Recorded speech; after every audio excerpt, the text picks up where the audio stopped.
Here we go, guys. Welcome back. Clocks on the stove. College football, week 7, episode 106. With myself, usual host, Kristen Fisher, with me, one and only, the beautiful Zachary Watts. I feel like holding.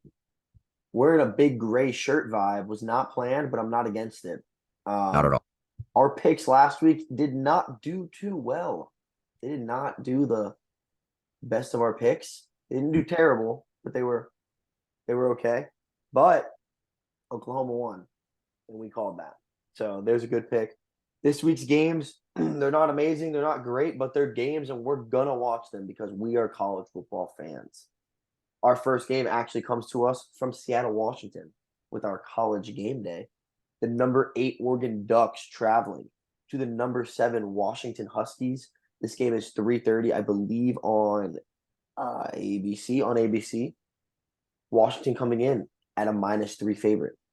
First thing you look at when you look at this game, Zach, is you look at the battle of the quarterbacks, both of them being talked about as Heisman candidates. Our personal number 1 Heisman person for clocks was actually Michael Penix Jr. And Bo Nix is looking like a different version of Bo Nix than we've seen at Auburn. Could it be the increase in better coaching and better play from Bo Nix? Could it also be a shittier conference? Probably yes to both. Bo Nix is 131 for 163 with almost 1,500 yards, 15 touchdowns, and 1 pick on the year. And Michael Penix, dude, 133 for 178, basically 2,000 yards, 16 touchdowns on 2 picks. He's looking electric. Washington's putting up crazy points per game. I mean, they're passing for 446 yards a game. That is absurd. That is absurd. Both these teams are on a tear. I mean, from Oregon's last 5, 81, 38, 55, 42, 42. Washington, 56, 43, 41, 59, 31. Like, they are just scoring and slinging the rock. When I look at Washington, obviously we look at Michael Penix. He's the number 1 guy. He's the guy. But also, dude, don't forget his receiving core is nasty. You got Adunes, I'm going to pronounce these wrong. Adunes, Polk, McMillan, Bernard, dude. They all have 32, 26, 20, 17 receptions. And we're talking 4, 4, 4, 3, 1 touchdowns. Everyone's getting the rock. Their tight end Westover has 4 touchdowns on 13 receptions for 125 yards. Literally, there's like 50 people on here that have caught a pass. They move the ball. Their defense is not horrible. It's not spectacular. We haven't seen it be truly tested yet. But Oregon, you look at Dan Lanning's the head coach. He is a defensive mastermind. He was the defensive coordinator at Georgia when they had their reign of terror, you could call it. I think that I'm not going to get my pick yet, but I do think I'm favoring the Washington offense more, but I'm favoring the Oregon defense more. Either way, this is going to be a very good game to see who's probably going to win the Pac-12, in my opinion. Zach, what do you think on this game? Yeah, I'm definitely in agreement with you on the fact that I am more inclined to believe in this Washington Husky offense, whereas you look at Oregon's defense and, supposedly led by Dan Lanning, the previous Georgia Bulldog defensive coordinator, and was supposed to bring this huge defensive scheme into the Pac-12.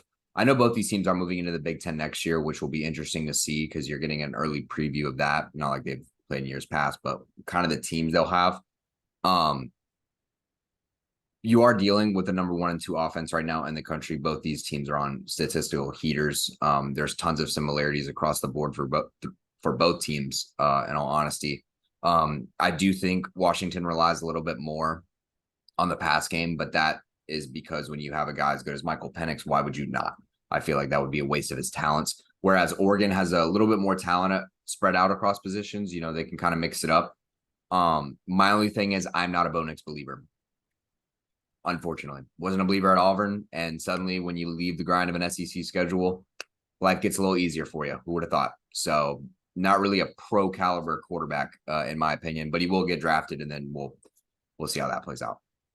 Regardless, looking how this is going to play out, to me personally, I am still going to take the Huskies.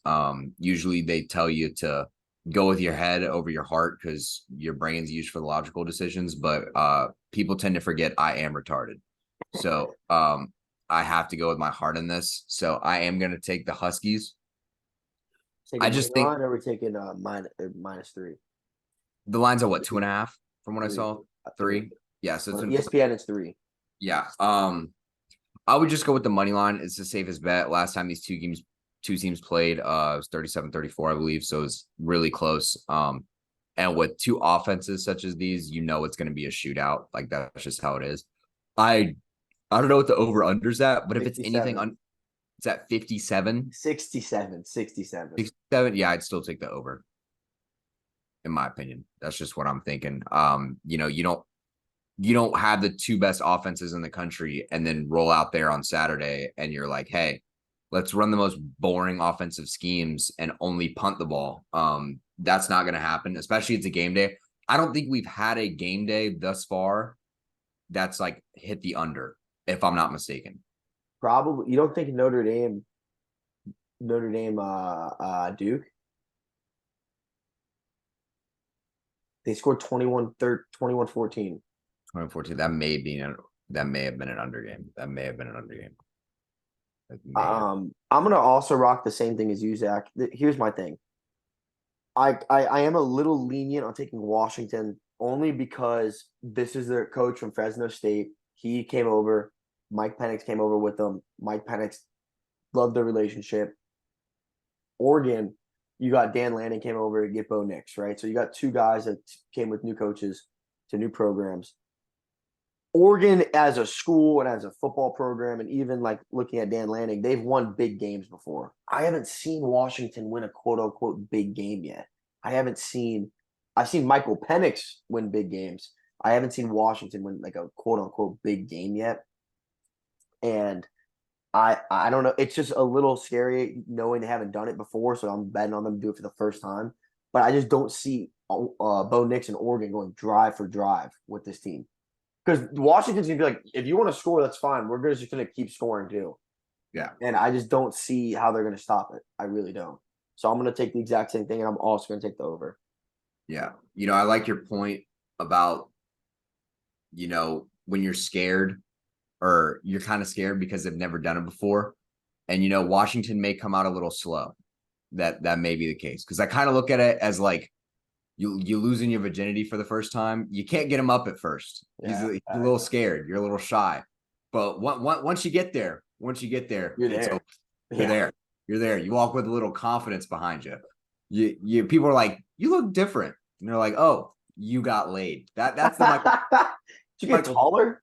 Yeah. Did you get taller? Your shoulders a little more back? Are you a Heisman candidate? Are you high right now? Do you ever get nervous? Our next game. Yes. By the way, guys, we know we are missing out on a couple ranked games, and a very kind of big one that you think, but we just don't care. Those games, like we don't care about those teams at all. Like they're not even fun to talk about or watch. So we picked games that we think would be one, more fun to watch, and two, about teams we actually give a shit about. Yeah. So our next game is another 3:30 game. This game's on the SEC network. We have the University of Florida Gators going to the University of Southern Carolina, South Carolina. I almost said Southern California. I couldn't get that out. South Carolina's coming in at a -2 favorite. Zach, I'm gonna let you start us off with this one. Yeah, so this was a business decision. Our other game that we had in mind was Texas A&M taking on Tennessee. I don't even remember. Who was it? Tennessee, yeah. Considering we have one team in here that already beat Knoxville, that automatically checked them off. And then when it comes to Texas A&M, I have a personal vendetta out for Jimbo Fisher. So yeah, I would rather not speak about those two teams, nor do I care to. However, when I talk about the Florida Gators and South Carolina, I am presented with two unique opportunities. Number one, I get to say how much I dislike the University of Florida, while also simultaneously giving their fans Matt McDonald lad. The con lad, yes, as our fantasy so rightfully has named him. We get to somewhat give them false sense of hope. And for the University of South Carolina, I get to talk about Leggett Mouse.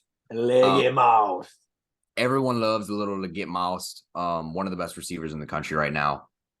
If it weren't for Keon Coleman, I'd probably be following this man's every actions heading up to the draft. But when I'm looking at this game right now, look, the biggest thing when it comes to the Florida Gators is I just think their offensive play calling is a bit bland. I do think they have talents at certain positions. I do think the quarterback position could use an upgrade, but given their current quarterback room, I don't think it can be upgraded right now.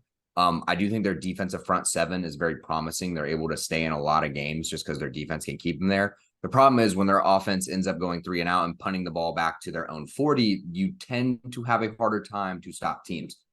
So I think the biggest thing for Florida in this one is you have to dominate the line of scrimmage, especially against a super weak offensive front from South Carolina. We've seen it every game thus far. Spencer Rattler looks great when he's given time in the pocket. The problem is he never has time in the pocket. You shorten down his time for decision making. You force him to make throws he wouldn't normally make. That's where you get turnovers. Turnovers win games. You've got to dominate at the line of scrimmage. That's first and foremost. When I look at South Carolina, the only way you get out of that is you need to just get the ball to Leggett Miles because unfortunately he does not line up within the tackles. So no matter how bad your line's getting dominated, you get him the ball, stuff is probably going to happen in a lot of good ways. Florida side of things, don't let Graham Mertz kill you. Don't live and die by him. I know Billy Napier has some pretty boring play calling and it seems very, very bad at times, but stick to your boringness. Don't try to be who you're not. Don't walk outside with glasses and think you're going to turn into Superman. It ain't happening. I'm sorry, buddy. Like it ain't going to happen, and it ain't going to happen for this Florida team anytime soon. So I am going to take Florida in this, though. I don't know what the spread is. -2, so Florida +2. I'll take Florida money line. Honestly, I could see them winning this game outright. I know South Carolina has some pretty. This game is in South Carolina though. Mm-hmm. Don't care. South Carolina's a bunch of disappointment. Darude Sandstorm. Darude Sandstorm. Yes. Unfortunately, Darude Sandstorm isn't going to help anyone. Because just like Darude Sandstorm, it was popular back in 2006, kind of around the time Steven Garcia was still slinging beers and the Rock. And unfortunately, South Carolina is doing neither of those this time around. Yeah, that's facts. Oh, my mama, give me Florida money line. Yeah, I'm also going to rock with Florida money line.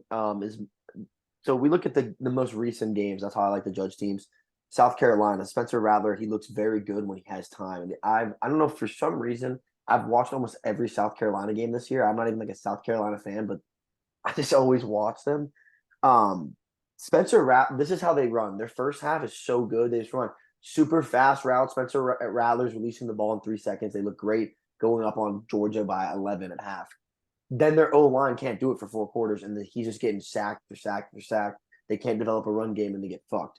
You look at Florida. Graham Mertz did not look bad against Kentucky. I think he only had like 4 incompletions.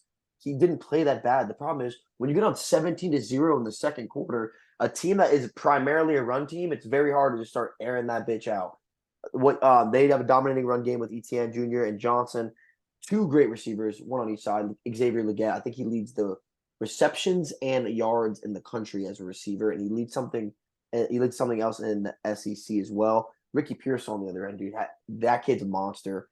Slick Rick, baby. Slick Rick. He's a dog. He had that one-handed catch. He's really good. The reason why I'm rocking with Florida in this game is Florida's defense is always going to be good. It doesn't matter if Zach and I are the coach. That's just the style of their fucking play. Okay. The other thing is too, like I just said, South Carolina cannot get a run game because their O-line they can't block long enough. So they rely on fast. Ain't no DBs faster than Florida, brother. Florida and Florida State, like you're in the state of Florida, you got fast fucking DBs. And the front 7 of Florida is just going to stack the box and just bully that O-line. It's going to be a close first half, but Florida's going to pull it away in the second. Yeah, I completely agree. The only thing I will say, though, sorry to interrupt you, Zach. Florida is 1-16 in their last 17 games not played in the Swamp. Yeah, Billy Napier might be deported. I don't know what state he's from, but he may have to head back to it and then get sent to some other country. Who knows? But yeah, I agree. I'll end this on this statement. I agree. South Carolina is probably going to be the better team in the first half, but they ain't built for full quarters. They're like the Michael Chandler of college football. It's just first 2 quarters, greatest football you've ever seen in your life. And then the third and fourth, you're like, shit. Hey, this guy not dead yet.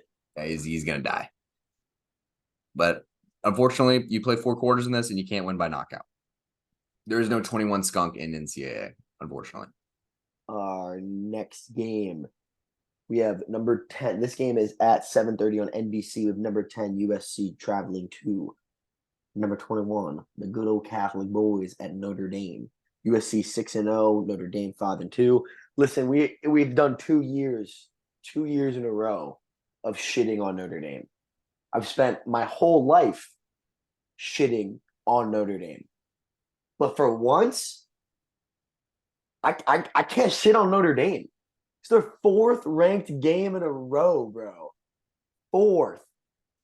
And look at their away games, bro. They just played. They hosted Ohio State, then they were at Duke, and then at Louisville back to back, and now they host USC, and then they play Pitt, and then they're at Clemson. Like they have the hardest schedule in college football. You look at Sam Hartman. Oh, also I don't know what the odds are. The odds are Notre Dame -3 over under at 60.5. Sam Hartman's unbelievable. I don't know why he doesn't get talked about enough for the Heisman. He's literally freaking amazing. Caleb Williams, also amazing. He's doing unbelievable things as well. I'm going to keep it short and sweet. I think Notre Dame's O-line is spectacular, and I think Audric Estime is the best running back in college football right now. I think that they're going to bully them there, and they're going to slow the game down. We saw Arizona go up 17-0 on USC. Yeah, they came back, but if Notre Dame goes up 17-0 on USC, they're fucked. They're fucked. I think the problem is Caleb Williams is having to do everything. And I think once they find a way to contain him and slow it down, I think they're gonna have to make other people have to step up. And I don't think that USC team has that. I think they really fucking rely on Caleb Williams. And I'm not blaming Caleb Williams for that. I'm just stating that this is literally his fucking team. Like if you took him out, there's no other person you could puzzle piece in there. Yeah. I'll talk about the game first, then I want to get into some other talking points that I want to address. I'm taking Notre Dame money line, not -3, by the way. Okay. First things first, every USC game I watch, their defense just gives up an astronomical amount of points. I don't necessarily look at this Notre Dame team, regardless of how talented they are. I just don't see them as like world beaters in terms of offensive firepower. They're a very methodical team under Kyle Hamilton. They do things the right way, and they put points up on the board. There's no like 60-yard bombs over the top. There's no crazy trickery. It's just hard-nosed football from the Catholic boys. So it's just good football overall. It's Marcus Freeman. Kyle Hamilton's the safety for the Ravens. Oh my God. Yeah, he said, fuck it, I'm gonna come back, coach. Oh my God. That may be up there with my Christian Laettner, Kevin Costner Yeah. crossover. Holy shit. Anyway. That's clip, by the way. That's 100%. Yeah, 100%, without a doubt. Anywho, back to the game at hand. As you can tell, I'm severely sleep deprived, so my brain just functions very poorly. Yeah, I think Notre Dame, despite not having like being overpowered, like kind of world beaters from the offensive standpoint, I just don't see USC's defense stopping them at all. Like there's just no like unless Notre Dame shoots themselves in the foot and causes them to miss out on drives or have costly turnovers, I don't see that happening. USC wasn't able to force that out of San Jose State. They weren't able to force that out of a young Colorado team. They weren't able to force that out of anyone. They're just not able to slow teams down. For some reason, every time Lincoln Riley plays a team, he's like, what's the worst defensive game plan we can possibly come up with so we can just make Caleb Williams throw for 800 yards? Dude, who is their defensive coordinator? You think like if you get Lincoln Riley, you're like, look, dude, I'm just gonna get the fucking. I have all this money. I'm just gonna pay the best defense coordinator, and then we're gonna have the best team. But instead, they're like, how about more offense? Yeah. How about more? Yeah. Betting more. Like, I get the theory, like, hey, if we just score more points than everybody, it doesn't matter if we play defense or not. Like, that shit is not gonna work in the Big Ten, though.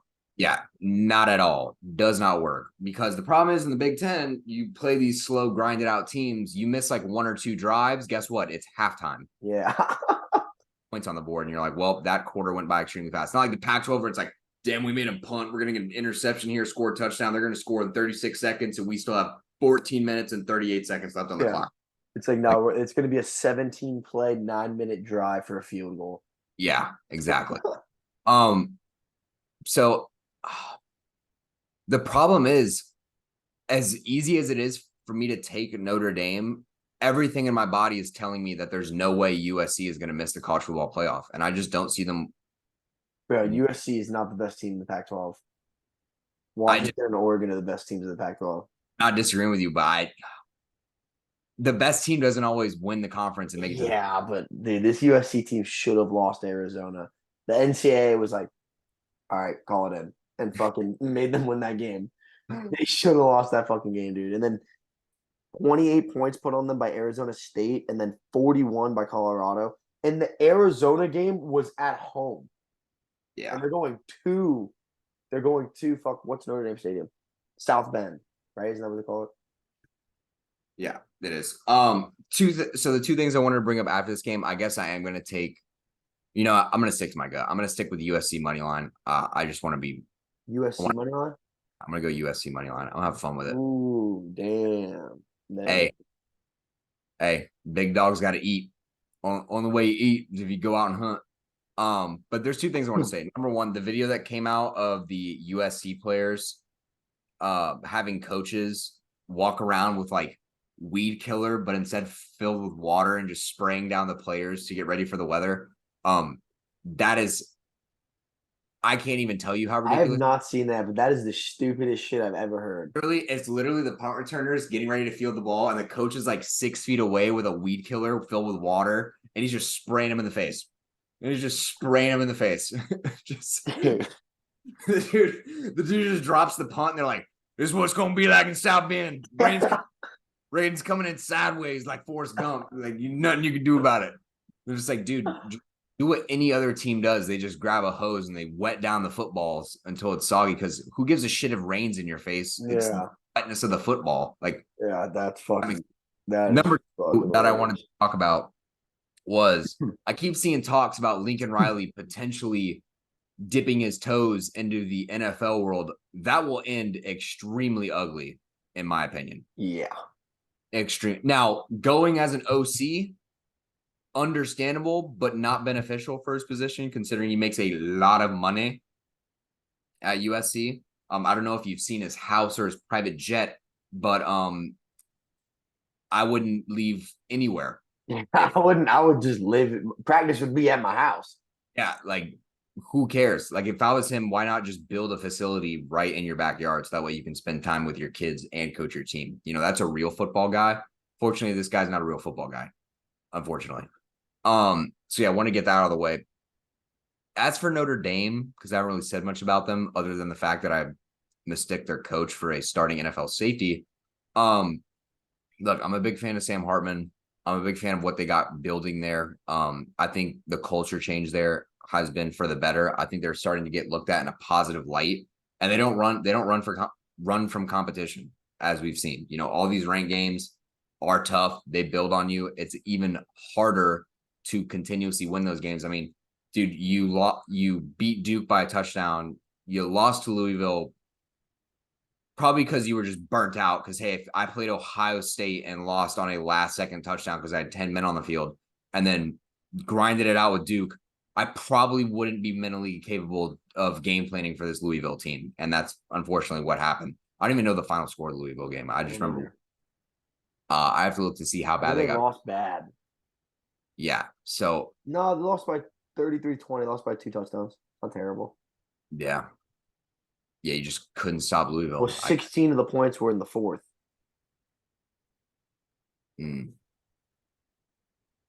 16 of Notre Dame's points were in the fourth quarter? Of Louisville. Oh. Well, here's my thing. Has Notre Dame ever put up more than 40 points in a game this year? I don't think so. Well, they better. Maybe their first game. They better. Yeah. They got 42, 56, 45, 41. Okay, that's good. Their only non-40 games was Ohio State, Duke, and Louisville. Well, they're facing good news for them. Their offensive game plan this week is literally butter. Like they just have to look at the defense and say, figure it out. Like we will score. Yeah. Dear God, figure it out. My bold prediction for this game. Ooh, I don't know if I have the balls to say it. Something to do with Audric Estime. No. Why did you bring him up? Because he's the running back for Notre Dame. He's probably gonna touch the ball 50 fucking times this game. Probably. Nah, my bold prediction was going to be that What, Caleb Williams has 1 interception on the year? I have no idea, dude. I don't follow USC to be real with you. Yeah. See, the problem is it's a little contradictory because in my mind, I see USC somehow winning this game, but I also see Caleb Williams having like 2 turnovers off some like bullshit.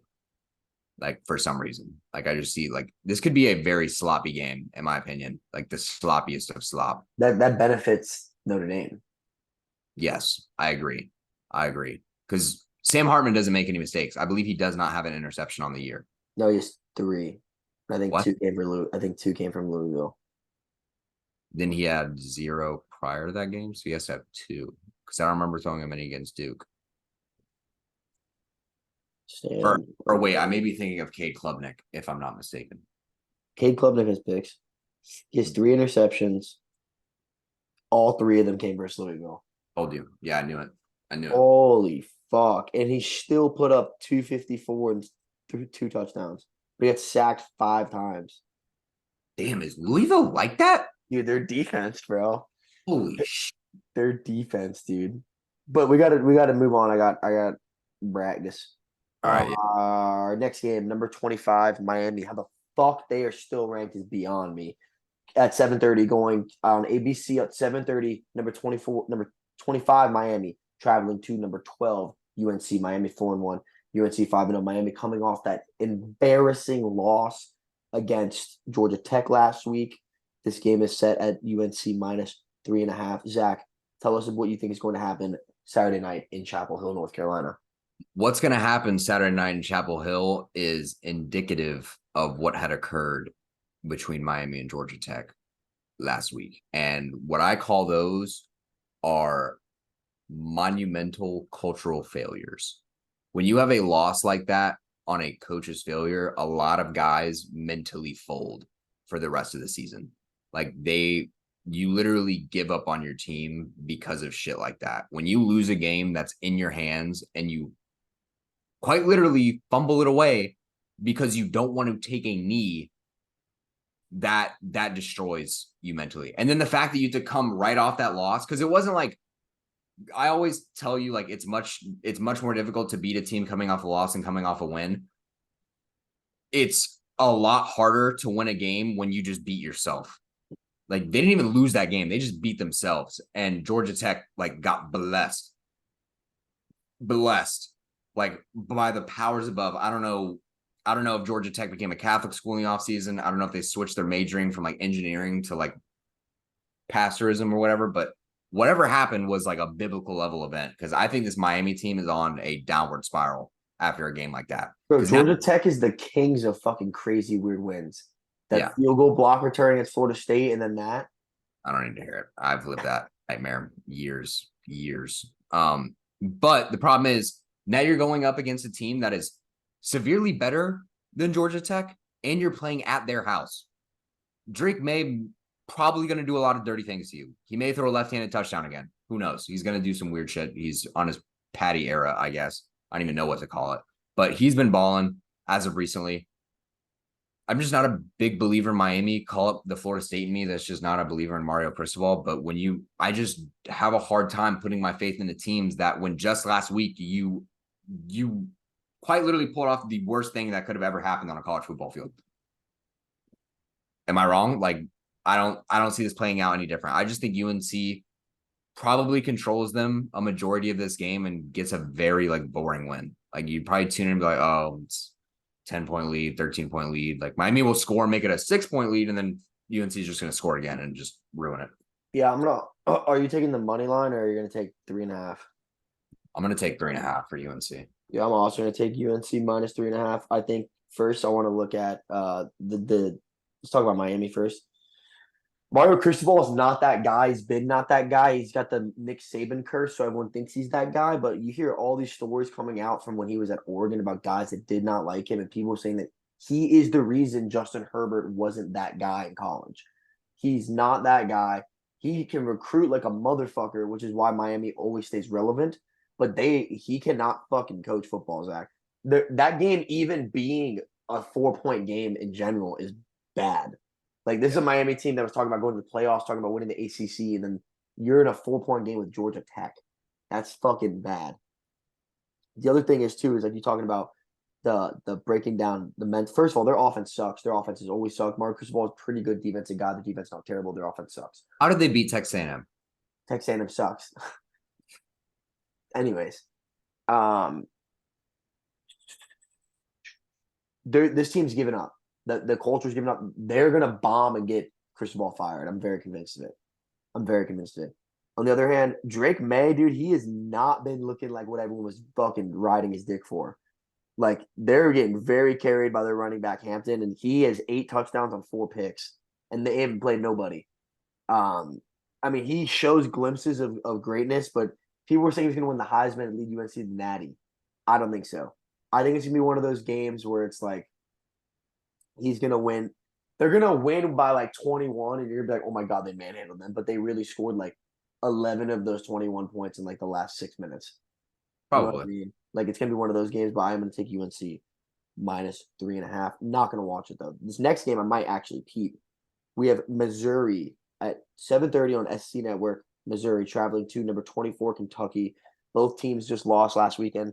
The odds Kentucky -2.5. Kentucky got absolutely destroyed by Georgia. I'm gonna pull up the score just to make sure I can read it to you guys. They lost to Georgia 51-13. Okay, they stay ranked. Missouri gets in a shootout with LSU, loses 49-39. They lose their ranking. I'm taking Missouri +2.5. I really like them. I love Luther Burden III. That kid is goated, bro. He is so fucking good. Devin Leary sucks, and it's shown time and time again. And this Missouri team is fun. They're young. They're the new guy on the block. Like they haven't been running the SEC, and they can compete. They are a little LSU-ish though, which is what concerns me. Is they're more like we're gonna just keep scoring, and our defense will just fucking get a big stop. And as you see, it doesn't always work out. But I don't think Devin Leary is that guy. Even though it's at Kentucky, I don't give a shit. I'm gonna take Missouri +2.5. Yeah. Um, this is one of those games where it's like you feel like it's a little bit of payback for Missouri because you look at the rankings and you're like, all right, you don't want to rank us despite all we've accomplished this year because you already threw us under the rug to begin with. So you didn't want to give us our recognition. Like, we're going to prove it to you. So, I'm a big fan of their thicker kicker setting the SEC record. That's, by the way, 5'11", 250 something pounds. So the With a kicker, boot. yeah, with a boot and a butt, kid's got a leg and a dream. Out there slanging it. But no, I do like this Missouri team. I think they play in a lot of competitive games. No one gave them a shot against Kansas State. Everyone thought they were going to get murdered, and they went out there and balled. They did their thing, absolutely proved all the doubters wrong. And then this Kentucky team had a great game against Florida because they had like 200 plus rushing yards. But now I feel like they're more back down to earth than people realize. Like that showing from Florida is like that team at its best. Like this is what Kentucky football looks like when they're playing their best football. You're not going to play your best football week in and week out. I'm sorry. Like that's just not optimal. You're going to, what's the quote we always say? It's like in high pressure situations, you don't rise to the occasion. You lower To the level of your training. Exactly. And that's where I feel like Kentucky just happened to meet that expectation one time. Like they played out of skin. It happens, but this Missouri team has played pretty consistent all year long, and I just don't see them shitting the bed against a Kentucky squad that isn't going to show them anything they haven't seen already this year from any other team. You've seen top defenses, you've seen top offenses, you've seen mobile quarterbacks, you've seen pocket passers, you've dealt with pretty much everything so far this year. Just go out there and play your style of football, and you have what it takes to win this game. So I am going to take the Missouri money line in this. I do like that pick. Welcome back, guys. Sorry I had to use the restroom. Another game to keep your eye on that we did not want to talk about because we really just don't give a shit is Washington State versus Oregon State. It's draft time, your favorite time on this podcast if you're still one of the 4 people listening at this point. Our draft today. Top 5 girl songs. Yeah. Or like girly songs or just songs by girls. That Yes. a girl sings if you're a man that you most likely wouldn't be caught bumping to at the red light. Zach, I'm gonna let you start us off because I don't think you're gonna have my number one, but I'm gonna let you go first. Damn, son. It's like that. Um, God, I damn. can go first if you want. I would rather you go first so I Okay. get a feel for what Okay. we're My here. first pick in the girl female artist draft for songs is Fergie London Bridge. Okay. It's That, like a one. It's like, oh shit, oh shit, oh shit. You ready for this? yeah. My number one, easily Taylor Swift 22. I Good think I, one. Good one. I think I've jammed out to that more than I would like to admit. I kind of was in my like Nickelback era. I was like, man, who put this shit on? And then I immediately turn around and I'm like getting rowdy up in there, just going crazy. My number two is going to be by Miley Cyrus, Plastic Hearts. Ooh. You might actually catch me jamming out to that one at the red light though. That one's fucking fire. Okay. Okay. Um, my number two. Let me make sure I have the right name of the song. I know who sings it.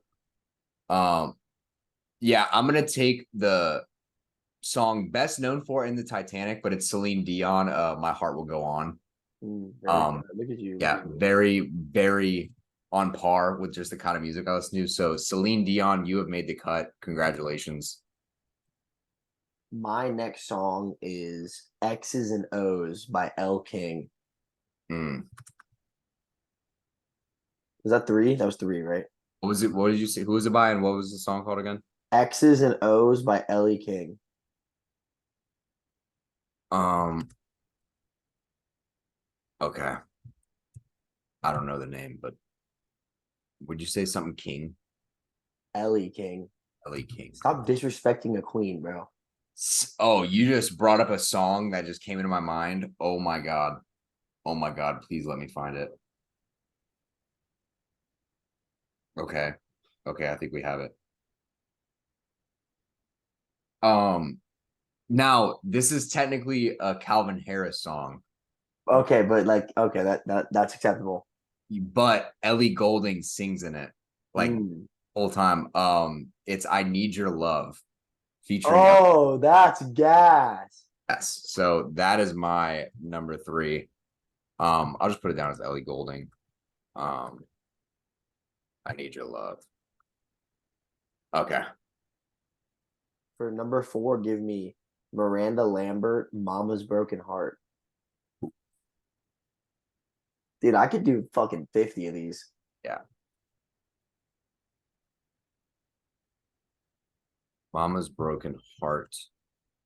All right, this next song is a country song just because I have to use it because I used to sing it all the time when I was in North Carolina. I love this song and I don't know why. Um, I could use a love song by Maren Morris. Nice. I'm gonna go. I had one I liked, but I'm gonna go country too, just because you said that. I'm gonna keep the vibe of the love alive, as they would say. Go for it. This is not this is a band, but their lead singer is a lady. Fuck, there's so many I could do, dude. Our honorable mentions are gonna go crazy. I can tell you that right now. Okay, this is gonna be an honorable mention. Then I gotta go back to the other one. I'm gonna do wait, let me make sure I got it right. Give me a second. Give me a second. Give me Ain't It Fun by Paramore. Of all songs, you picked that one. Dude, that one's fire. I thought you were gonna pick Still Into You. That was the one I was gonna use. Oh, that one's good too. Misery Business is good too. I'm gonna go. No, I think Ain't It Fun's better. It gives me more of a You know, our honorable mention, we'll just do their whole album. We'll just do their yeah. whole The honorable mention that I was gonna do was Downtown by Lady Antebellum. And then my okay. other one was Scars by Alessia Cara. Or excuse me, Stay by Alessia Cara. Alessia Cara. Yeah. So my number five, since you brought up Paramore and I don't want to reuse any picks, My number 5 is going to be low key one of my favorite songs to jam out to in the car. And it's "Boys a Liar" Part 2 Dude, by get the Ice fuck Spice. out of here. Not even lying, dude. I will put that on and I'm in the Oh my gosh, bro. I would also put area codes. MIA Paper Planes. Yeah, that's a good one. You got Everything She Ain't by Haley Withers. You got Heart Like a Truck by Lainey Wilson. Um, Oh, I was gonna say Doja Cat and SZA had "Kiss Me More," which was a bop for you a got little. dude, the OG Super Bass by fucking Nicki Minaj. Oh my! The fact that we didn't have Nicki Minaj in this, Yeah, fuck, dude. we may have to just like add in this honorable mention part.